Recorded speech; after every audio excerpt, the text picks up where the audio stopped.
उषा कौशल के स्वर में यह गीत।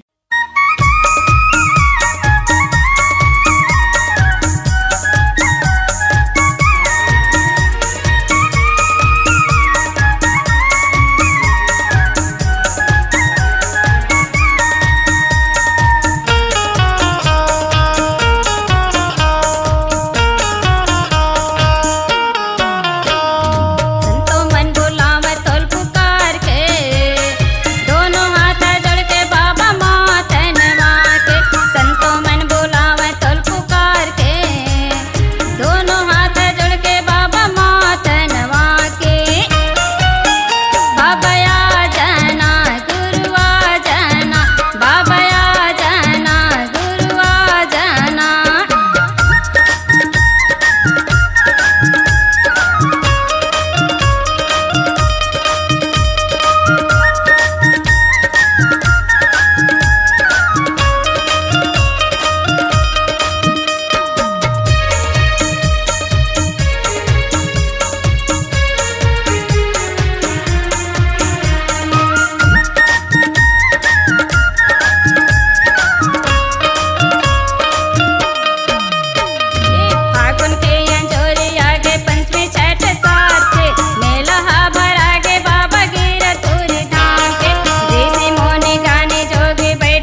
आवाज को दीजिए एक नया मुकाम। डिजिटल रिकॉर्डिंग की दुनिया का जाना पहचाना नाम स्वरांजलि, जहां गूंजती हैं ध्वनियां अपनी माटी की सौंधी सुगंध के साथ। छत्तीसगढ़ी संगीत के विविध रंग जो पहुंचाते हैं पूरे प्रदेश में डिजिटल रिकॉर्डिंग के संग।